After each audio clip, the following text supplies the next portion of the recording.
Step 60, frozen transfer stimulated cycle.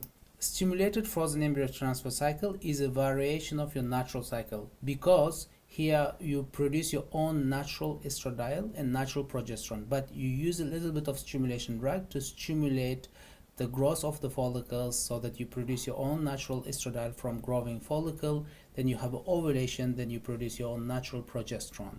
Again, stimulated cycles have a high success like natural frozen or induced frozen cycles because they utilize your own natural signals, signals being LH hormone, which luteinizes your endometrium, your natural estradiol signal, and natural progesterone.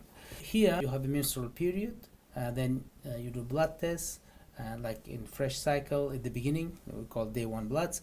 Then you start very low dose of stimulation drugs. The same drugs you can use if you have a leftover from fresh cycle, like Gonal-f, Purigon, Menopur, any FSH stimulation drug you can use, but you use in a very low dose, 50 units or 75 units, because here you are not planning to do any egg collection. Here you want to stimulate only few follicles so that you produce on estradiol.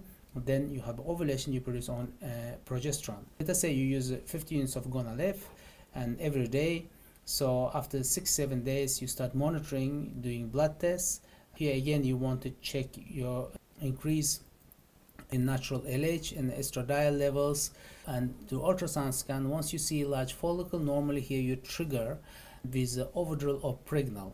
And 7 days after the trigger, you plan to do embryo transfer. Here you don't need to check progesterone. If you do the trigger, you don't need to check for progesterone shift. After the trigger, you don't do any more blood tests, and then you do embryo transfer 7 days after. So sometimes you may naturally surge your own LH, then naturally you may have a progesterone shift naturally if you're ovulating without trigger. If that's the case, then you don't need to do the trigger, and then follow this LH surge and progesterone shift and plan embryo transfer accordingly. From peak of the LH 7 days after, or shift of progesterone 5 days after, you need to do embryo transfer.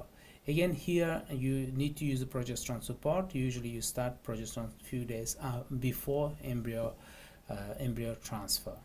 Generally, again, because you're giving natural signals despite using stimulation drug, the stimulated frozen cycles have a good success rate. Normally, this is indicated in women who are who don't ovulate, don't have a regular menstrual period, and usually it's indicated after failed induced frozen cycles using letrozole or Clomid, because if you didn't have ovulation with Clomid or letrozole, then you should use the stimulated, because here in the stimulated cycle you have more control. Let us say in Clomid or letrozole cycle, if you don't ovulate, you can't do anything about it, and you just need to wait till next month. But here, if you're not being stimulated, you can increase the dose of FSH drug and ensure that follicle recruitment takes place. Once you have a large follicle, larger than 16 millimeters, you can give a trigger shot, then do embryo transfer. Again, you do ultrasound scan to check endometrium, which should be more than 7 millimeters in size.